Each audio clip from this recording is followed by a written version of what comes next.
Seja bem-vindo, meu amigo! Se já passou pela tua cabeça alguma dúvida como O que é treinamento de potência?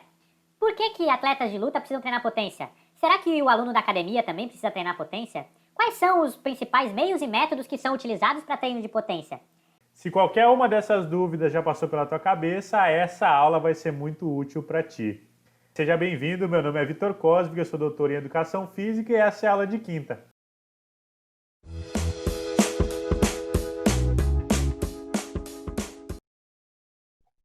Muito bem, pessoal, sejam bem-vindos a mais uma aula. Essa semana eu vou falar sobre métodos para desenvolver a potência muscular e, a pedido do meu amigo Leonardo Micucci, eu vou falar especificamente sobre lutadores.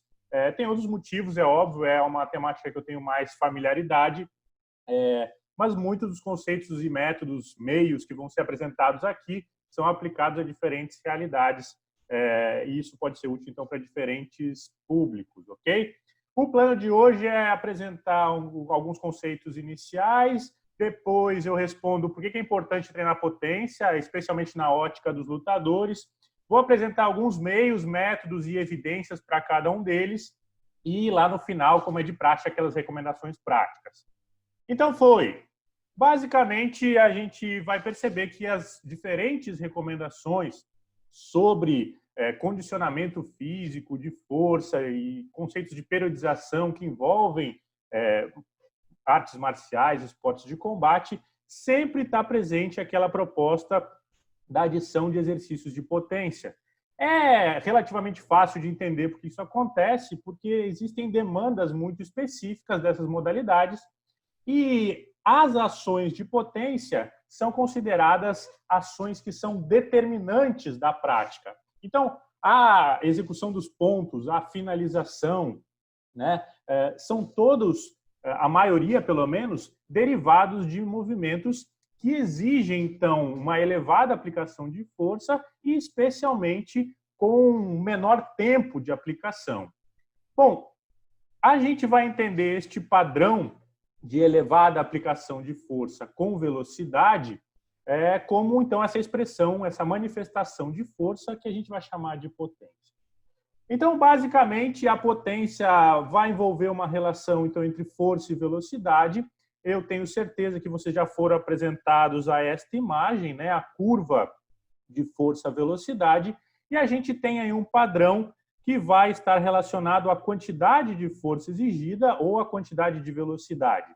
Então, obviamente, aquelas práticas que conseguem alcançar maiores velocidades de deslocamento, essas práticas vão apresentar mais velocidade do que força, necessariamente.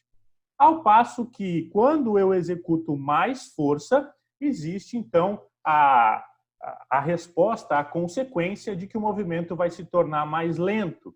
Então, eu tenho este padrão de resposta do perfil de força e velocidade.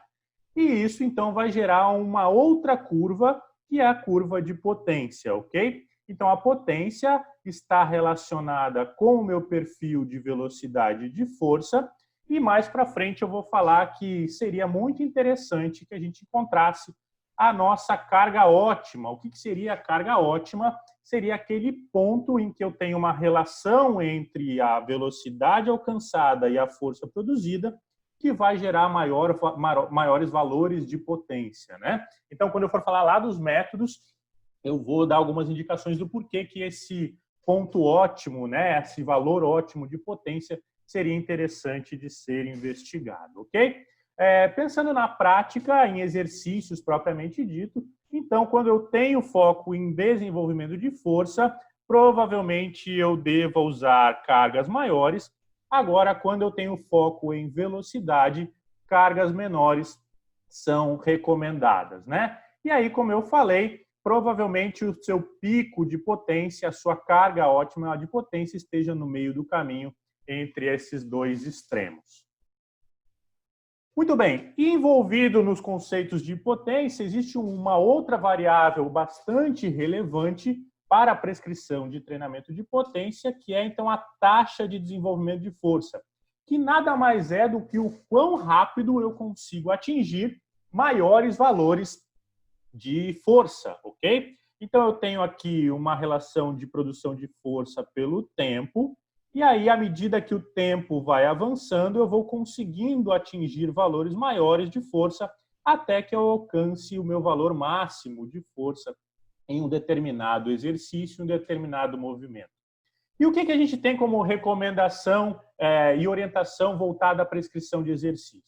Se eu executar exercícios mais pesados, com maiores cargas, eu já mostrei antes que esse exercício com maior carga vai gerar movimentos mais lentos, a adaptação esperada também vai ser, não vai estar relacionada a uma maior velocidade de manifestação dessa força. Então, eu posso alcançar valores maiores de força máxima treinando com cargas mais pesadas, mas se eu quiser acelerar a produção de força e produzir mais força em menos tempo, eu vou precisar recorrer a exercícios que a gente pode chamar de explosivos, balísticos. Tem uma discussão bem grande sobre terminologia na ciência do exercício, mas ela não vem ao caso nesse momento. De qualquer modo, resumindo, para que eu tenha uma aceleração da minha produção de força e alcance maiores valores de força em menor tempo, eu preciso recorrer a exercícios que vão exigir maior velocidade. Então, aqui já está um ponto importante para considerar os fatores de especificidade nas modalidades de combate. Será que a minha modalidade exige que eu produza mais força absoluta? Ou será que a minha modalidade precisa que eu produza níveis não tão elevados de força, níveis, vamos chamar de suficientes de força, para executar uma determinada ação tática, técnica, né? Mas executá-la em menor tempo. Então, a gente vai conversar sobre isso hoje ainda.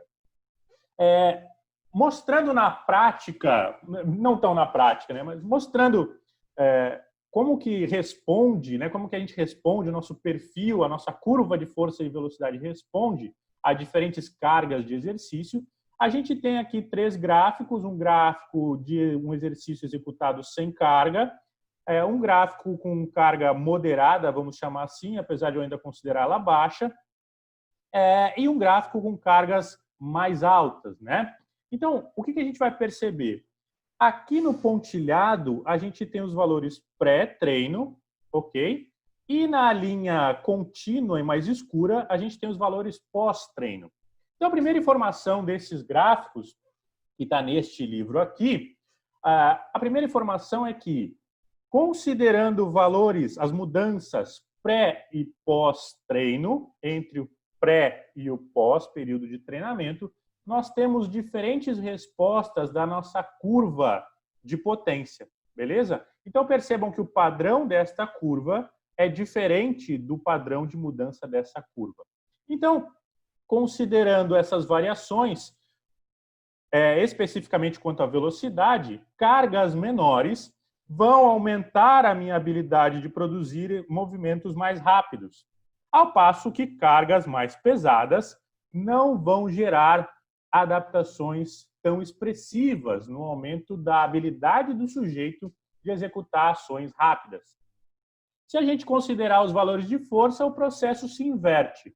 Então, com menor aplicação de carga, eu tenho pouca ou pelo menos menor adaptação na habilidade de executar força e essa resposta aumenta à medida, então, em que eu vou aumentando também a carga, ok? E a gente tem aí um ponto central onde eu teria as adaptações de modo paralelo, né? Algo que estaria próximo à nossa carga ótima de potência e cabe a gente, então, já dando um spoiler para o resto da aula, cabe na nossa prática profissional identificar qual que é a demanda do sujeito, da modalidade, do determinado período, para saber se o meu atleta precisa de mais velocidade nas suas ações ou se ele precisa de mais força nas suas ações. Ou se ele tem valores bons das duas capacidades, e aí treinar ambas de modo simultâneo talvez seja também interessante, ok? Bom, aqui em um modelo um pouco mais didático, né? Talvez um pouco mais visual do que eu estava falando, basicamente considerando de novo a curva força-velocidade, se eu treinar com cargas mais pesadas, eu manipulo esta curva neste sentido, aumentando a capacidade do sujeito de executar a força, não necessariamente de modo rápido. Ao passo que, ao fazer exercícios balísticos, explosivos, de potência, como queiram chamar, eu tenho uma modificação na curva neste ponto aqui, que seria um ponto, então, em que eu aumento a habilidade do sujeito de executar ações mais velozes, não necessariamente mais fortes. E aí, modelos mistos, né, que envolvem as duas orientações de carga ou que envolvem uma carga ótima de potência, talvez, né, sugere-se que melhorem essa curva proporcionalmente entre os dois extremos. Beleza? Bom, esses eram conceitos iniciais, obviamente são conceitos rápidos, a nossa aula aqui tem essa perspectiva de ser curta, e a gente vai direto ao ponto que é, então, são os motivos do porquê que os sujeitos deveriam treinar potência na ótica aqui ainda dos lutadores, né? Vamos lembrar que idosos precisam treinar potência, a maioria dos praticantes de academia se beneficiariam muito em treinar potência. A gente tem uma gama infinita de modalidades que deveriam ter como foco esse tipo de orientação de carga, mas na ótica dos lutadores eu separei 5 itens. Se vocês tiverem mais algum, me manda lá, caso eu tenha esquecido. Então, por que os sujeitos deveriam treinar potência? Por causa da especificidade das modalidades, porque ela discrimina por nível competitivo, porque a habilidade de executar potência discrimina quem vence de quem perde, porque existe uma influência do meu nível de potência no padrão de luta e existe também uma relação entre a potência que eu produzo e a minha habilidade de executar gestos motores específicos das modalidades daqui, beleza? Vamos a algumas evidências para cada um desses itens. Então, quanto à especificidade, eu já mostrei para vocês que, considerando a curva de velocidade e força, a gente tem aí diferentes orientações de carga para cada um dos extremos, beleza? Mas o que vale a pena entender também quanto à especificidade é que estas curvas, elas são diferentes para atletas de modalidades de agarre, né, ou de domínio, grapplers, quando comparados com strikers, modalidades de impacto e de percussão. Então, existe uma sugestão de que modalidades de striking, né, vão ter maior benefício ou estão mais especificamente relacionadas com aqueles gestos que são mais rápidos, ao passo que as modalidades de agarre estão mais relacionadas com aquelas atividades que envolvem maior produção de força. Eu coloquei esses bonequinhos aqui nos extremos, mas eles ficariam um pouco mais perto aqui do centro, beleza? E é claro que modalidades mistas deveriam ter estímulos das duas orientações, ok? Então, basicamente, um outro elemento que envolve especificidade, eu já adiantei antes, a gente sabe que gestos motores das lutas, obviamente, exigem essa habilidade de executar potência. Eu já falei isso e provavelmente vou falar de novo mais para frente. O segundo ponto, então, da importância de treinar potência em lutadores é que esta habilidade discrimina níveis competitivos. Existem alguns exemplos na literatura. Aqui, rapidamente, eu tenho este com atletas de karatê. Na verdade, são meninas, karatecas e jovens. E a gente vai perceber que existe diferença estatisticamente significativa em valores, em testes que se propõem a medir, então, potência ou que estão relacionados, pelo menos, com potência. Então, aquelas atletas de elite apresentam maiores valores do que outras atletas de subelite. Nesse caso aqui, atletas de nível internacional e atletas de nível nacional, a gente percebe, então, que os valores são maiores de manifestações de potência para quem tem maior nível competitivo. Mas isso nem sempre é verdade, depende da modalidade, depende do teste que está sendo aplicado, depende de uma série de fatores. Quando a gente for considerar alguns exemplos, em atletas de Brasília em Jiu-Jitsu, não há diferença na curva de potência entre níveis competitivos. O mesmo parece ser verdade para atletas de judô, quando comparados atletas de nível internacional e nacional. Os valores derivados dos testes de potência também não mostram diferença estatisticamente significante, né? Então, toma cuidado aí, depende do teste, depende da modalidade, a gente vai ter maior ou menor papel do nível de potência como fator determinante do nível competitivo dos sujeitos. Voltando para o karatê, parece que a potência discrimina quem vence de quem perde. E aí a gente tem este trabalho com atletas da equipe nacional brasileira, mostrando que valores de potência, tanto no agachamento quanto no supino reto, pelo menos nos valores de potência leve, né, a 30%, os vencedores apresentam maiores valores do que quem foi derrotado, mostrando então que talvez a potência seja de fato um fator determinante para quem ganha, ao menos no karatê. Lembrando que isso aqui faz sentido, né?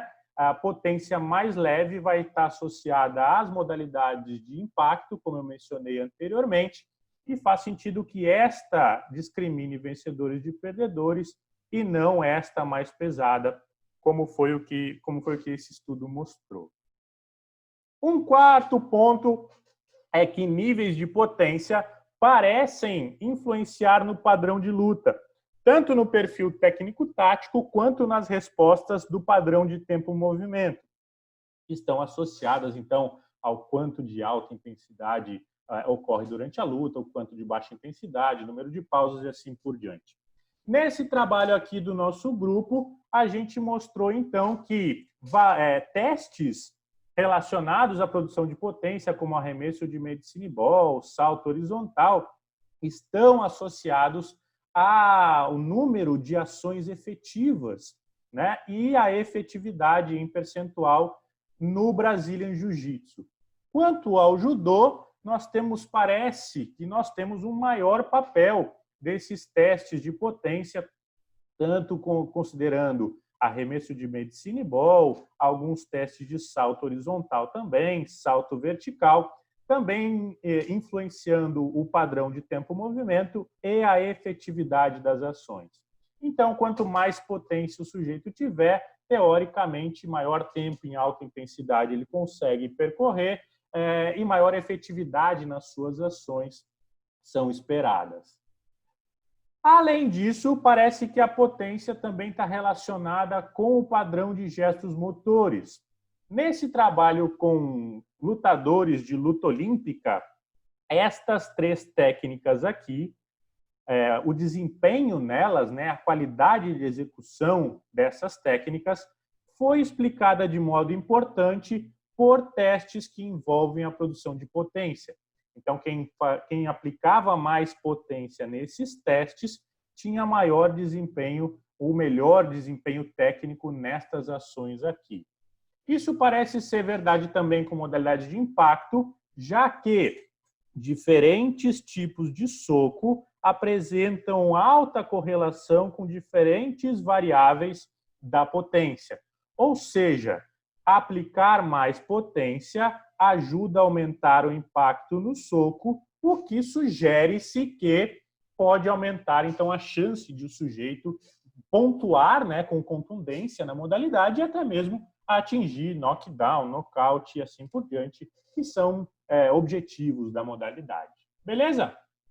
Bom, então, basicamente, nós temos aí 5 motivos do porquê que é importante treinar potência nessas modalidades e a gente avança, então, para discutir agora, talvez com um pouco mais de calma, quais seriam os meios sugeridos, quais os métodos sugeridos e algumas evidências. Lembrem-se que essa aula não tem o objetivo de fazer uma revisão sistemática sobre todos os meios e métodos. Eu, obviamente, puxo a sardinha para o meu lado e trago aqui aquilo que tem mais proximidade com a minha prática e o que eu estudo, beleza?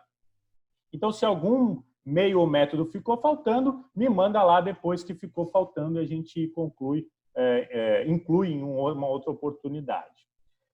Mais uma observação, a ideia aqui é apresentar meios e métodos, ok? Provavelmente tanto os meios que eu vou apresentar quanto os métodos podem ser melhor explorados numa aula específica para cada um deles. Com certeza, cada um deles mereceria uma aula de pelo menos 30 minutos. Vamos lá, o que o Vitor selecionou para essa aula de hoje de potência? Então, eu vou falar brevemente sobre alguns derivados de LPO, pliometria, exercícios balísticos e gestos específicos. São todos meios que são frequentemente usados para desenvolver potência. Vitor, mas também tem os exercícios tradicionais? Tem, é claro que tem. Existem outras possibilidades. A gente poderia falar de inúmeras possibilidades, mas esses aqui são os selecionados. Vamos para o primeiro. Movimentos derivados de LPO são amplamente utilizados na prescrição de exercício, especialmente visando o desenvolvimento de força e de potência. Então, esta imagem aqui ilustra para vocês como que diferentes exercícios derivados do levantamento de peso olímpico podem estar relacionados com o perfil de força e de velocidade, beleza?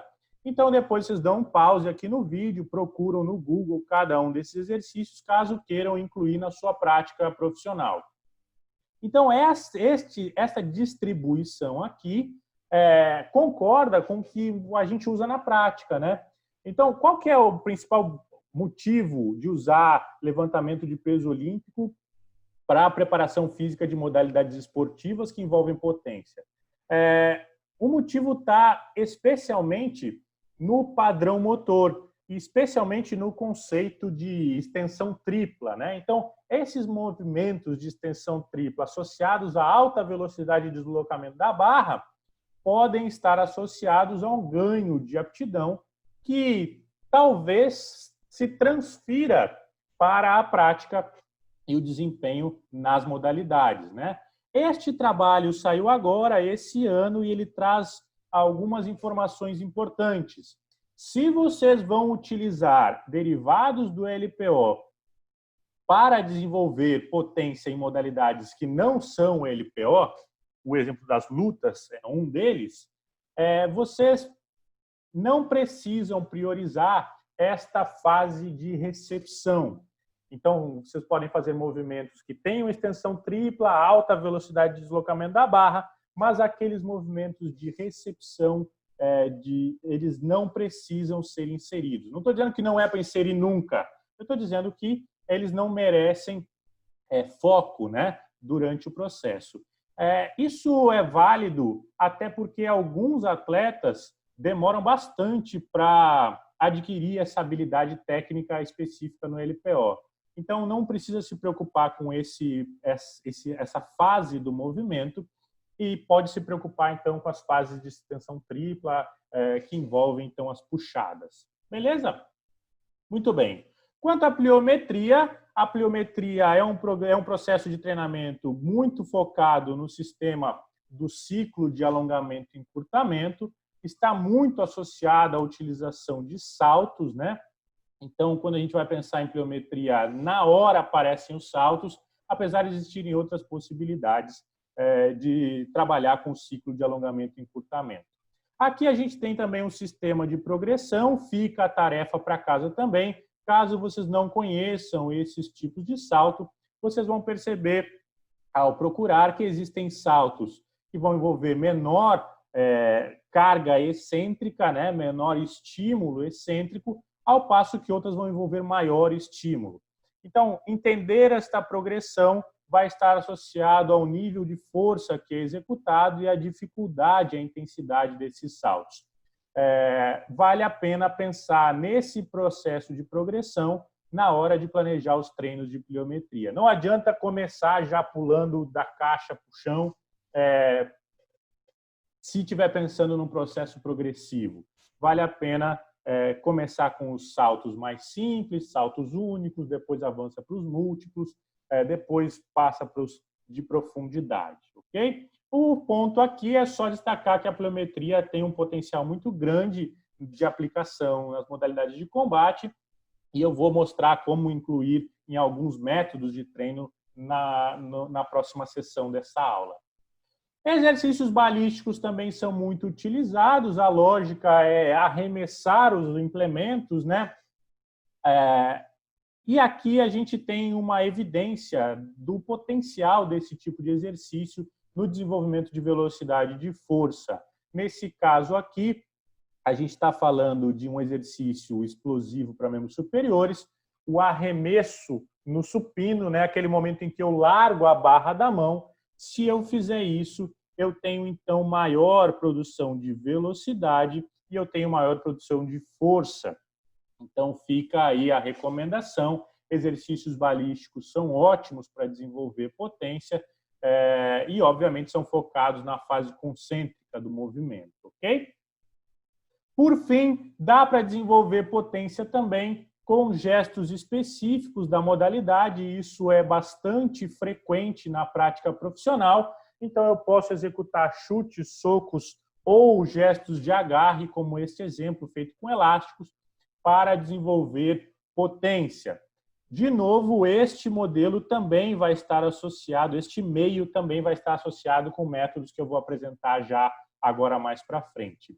Vale a pena considerar que a duração do gesto motor ela é importante para caracterizar a carga específica a ser aplicada. Se eu vou fazer movimentos mais rápidos, parece que 250 milissegundos é o limiar para decidir isso. Se eu vou fazer movimentos mais rápidos, eu teria maior benefício com cargas mais leves. Ao passo que com movimentos mais lentos, cargas mais pesadas seriam recomendadas, o que concorda com aqueles conceitos que eu apresentei lá no início da aula. Beleza? Bom, muito bem. Vitor, eu entendi. Então, eu tenho essas possibilidades de meios, né, de exercícios com os quais eu vou dar o estímulo para os meus sujeitos, para os meus alunos, meus atletas, meus clientes, mas eu posso combinar cada um desses meios com diferentes métodos, né, que são propostos para desenvolver potência. Os 4 métodos que ganharam destaque nessa aula de hoje são, então, o método de carga ótima de potência, aquele baseado em controle de velocidade, o cluster set e o treinamento complexo. Eu vou apresentar cada um deles, algumas evidências para cada um deles e a gente avança. Bora lá! Carga ótima de potência, eu já mencionei no início da aula, visa, então, uma carga em que eu apresento um pico de produção de potência e isso, então, permitiria que eu tivesse uma manipulação da curva do pré para o pós-treino, que incluiria tanto ganhos de velocidade quanto ganhos de força. Já falei que isso é útil para diferentes modalidades e aqui fica uma recomendação de identificação dessa carga. Então, ao relacionar velocidade com força, eu vou gerar uma curva de potência e identificar o pico de potência, certo?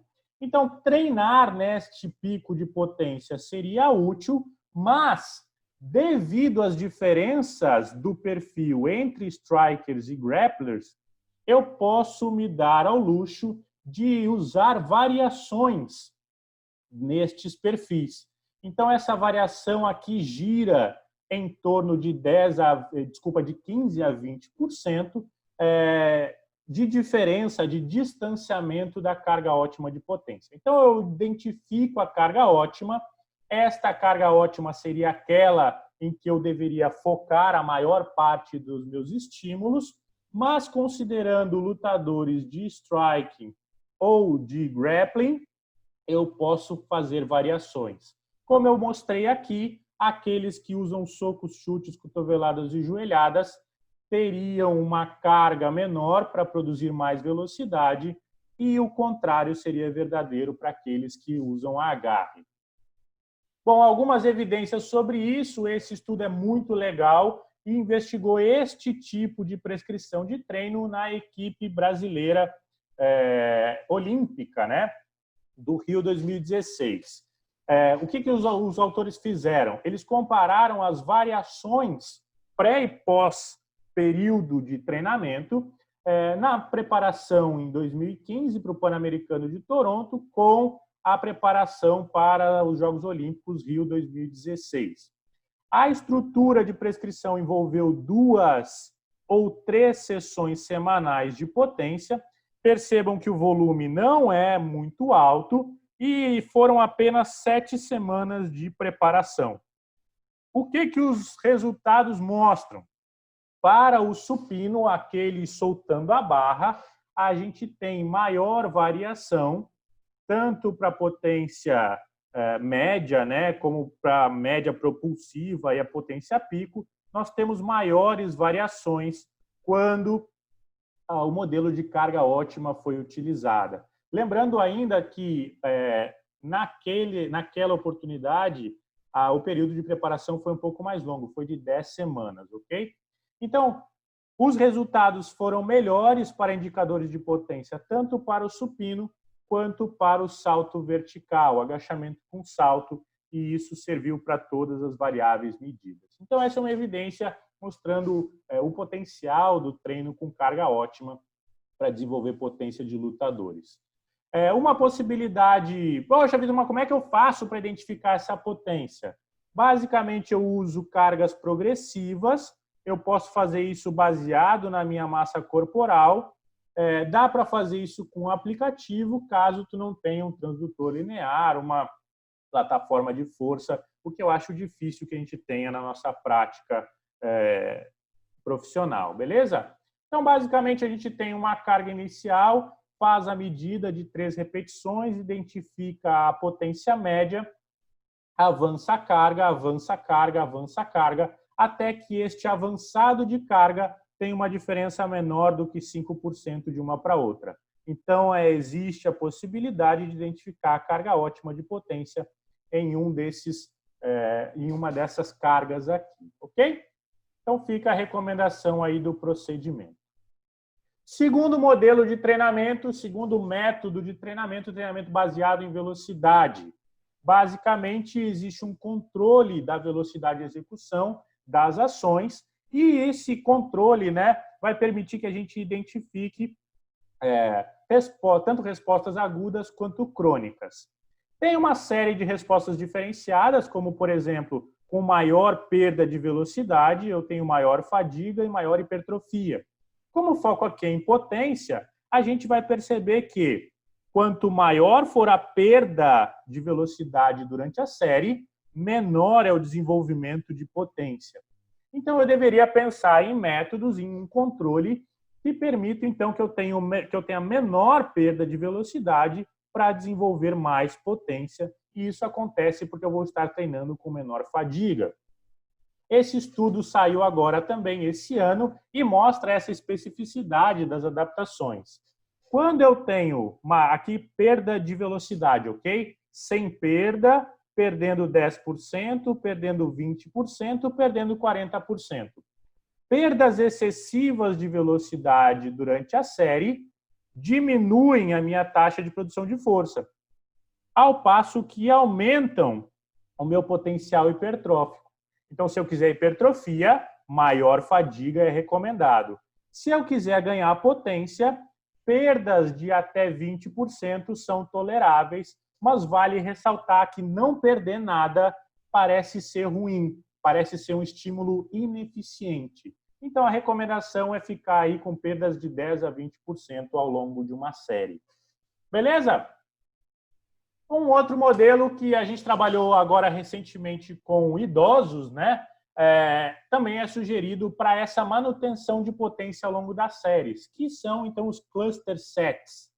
Então, qual que é a lógica desse método? Ao invés de fazer uma série tradicional de 6, 8, 10, 12, 50 repetições, como quiserem, o cluster set envolve a adição de pausas, adição de intervalos dentro da série.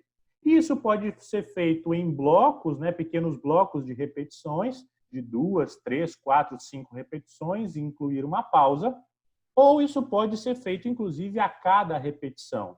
Obviamente que a lógica desse modelo, acompanha aqui a luzinha mágica, é que, ao executar esses modelos de cluster, eu tenho uma velocidade da barra mantida ou com poucas reduções ao longo de cada uma das séries. E quando eu executo o modelo tradicional, sem pausas, as perdas, né, de potência e de velocidade durante a execução são mais expressivas. Eu já mostrei esses conceitos antes.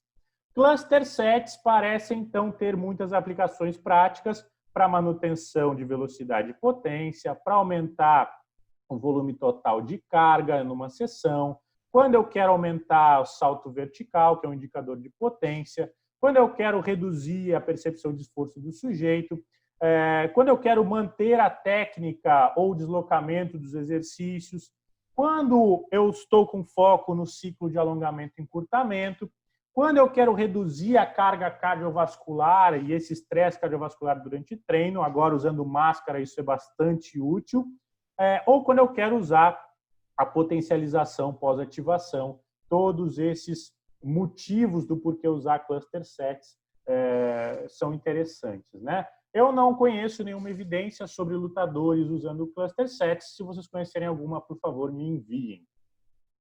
E agora, não menos importante, o treinamento complexo tem um potencial absurdo para ser utilizado em modalidades de combate, né? Qual que é a lógica? Executar um movimento condicionante, né? Nesse caso aqui a gente está falando de um agachamento, alta carga, poucas repetições, seguido na sequência de um movimento pliométrico e depois uma ação específica ou deste condicionante direto para ação específica. A lógica é, este exercício potencializa o desempenho neste, que é mais específico. Então, eu ganho em especificidade e eu ganho em produção de potência. O nome desse fenômeno é potencialização pós-ativação. Eu tenho um decréscimo no meu desempenho logo quando eu faço esse primeiro exercício, mas depois de um período que vai aí de 3 a 12 minutos, eu vou ter um aumento na minha produção de potência. Esse aumento é agudo, ok? Isso já foi mostrado com lutadores. Esse trabalho aqui envolveu a investigação do treinamento complexo nestes atletas aqui, todas as modalidades de impacto, de percussão. E retomando o que eu estava explicando, nós temos aí um teste de potência e os sujeitos executaram repetições, 5 repetições com cargas mais leves ou mais pesadas, com intervalos mais curtos ou mais longos. Então, carga baixa de 65%, descansa 4 minutos, ou carga alta e descansa 4 minutos. Carga baixa, descansa 8, carga alta, descansa 8. Então, o que a gente tem de resposta, de resultado, é isto aqui. Quando o sujeito usa carga baixa, ele precisa de pouco intervalo, ou seja, o impacto da carga baixa não é tão alto e essa potencialização ocorre após 4 minutos. Com carga baixa e muito descanso, parece que eu perco o ponto da curva. Então, ela já retorna aos valores anteriores. Percebo que com carga baixa e muito repouso, eu tenho aí valores, né, muito próximos da primeira série, do teste pré. Então, cuidado com cargas baixas e muita recuperação. O contrário é verdadeiro quando eu estou falando de cargas altas. Mais carga parece induzir maior fadiga e o sujeito vai precisar de mais tempo para recuperar. Então, com carga alta e pouco descanso, a potencialização não ocorre em 4 minutos, ela vai ocorrer depois, lá nos 8 minutos. Então, se vai usar o treinamento complexo, esta lógica de um condicionante potencializar o próximo exercício, tomem cuidado, porque a duração desta recuperação depende da orientação de carga que está sendo utilizada. Beleza? Bom, treinamento complexo tem mostrado vantagens. Esta meta-análise aqui mostra que para o desenvolvimento da altura do salto com contramovimento, a gente tem vantagens ao usar o treinamento complexo. Estes autores não conseguiram executar o mesmo modelo comparando com outros modelos de treinamento. Eles apresentam apenas um estudo que mostra mais benefício do treinamento complexo do que outros métodos alternativos, né? Mas, com certeza, considerando a situação controle, o que já era esperado. O treinamento complexo é uma ótima proposta para desenvolver este tipo de resposta, né? Eu não achei nenhum modelo de treinamento complexo aplicado de modo crônico em lutadores. Tem um estudo com judô que usou o treinamento complexo dentro de um programa inteiro de periodização, então não dá para dizer se o efeito é do treinamento complexo ou do bloco todo de periodização. Então, exclusivamente com o treinamento complexo, eu não encontrei nada. Se vocês souberem de algum, me manda, por favor. Era isso que eu tinha para apresentar para vocês, e agora vai um slidezinho só de recomendação prática, beleza?